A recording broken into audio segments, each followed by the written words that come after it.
Okay guys, I'm going to do a quick tutorial on how to use Boardmaker. So I will typically use this open a new board. I use it all the time for making super specific icons for our students or communication aids. This middle one here is just to open up a saved board so you can edit. So if you had a board that you already made for a certain student as far as like a communication aid, this is where you're going to find it here.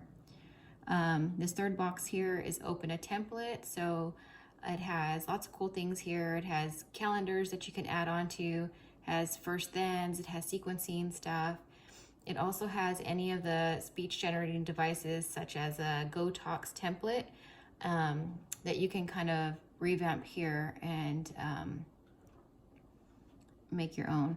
Okay, so we're jumping into open a new board. Clicking there. And let me see, yes, we're able to see the whole screen.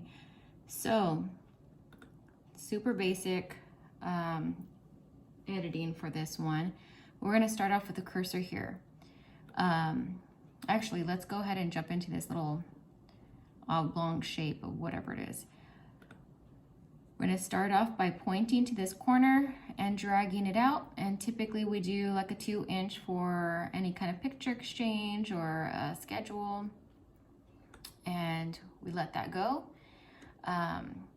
If we wanna make more icons, we're gonna use this spreader.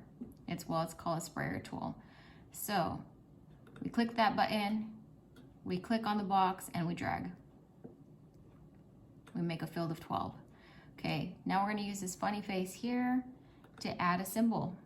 So here's a Bill B. We can type in here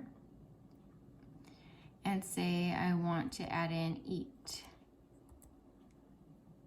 So it came up wheat free. What we're gonna do is use this other display with all the different shapes.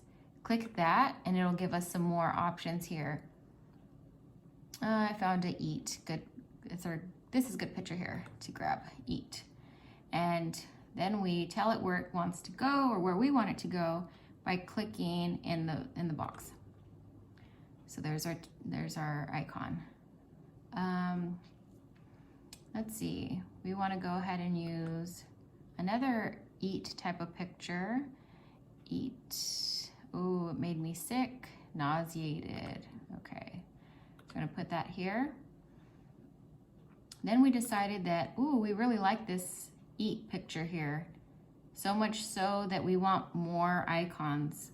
So what I'm gonna do is instead of filling up these boxes individually, what I'm gonna end up doing is just deleting these boxes.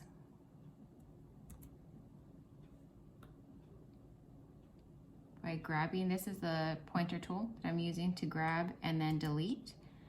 So now I have this icon that I want many of.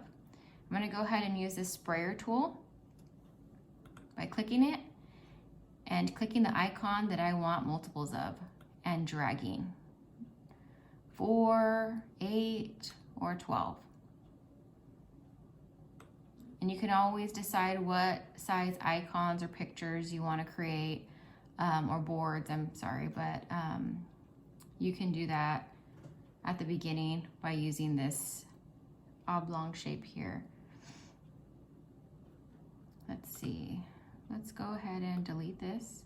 I'm going to give you just one more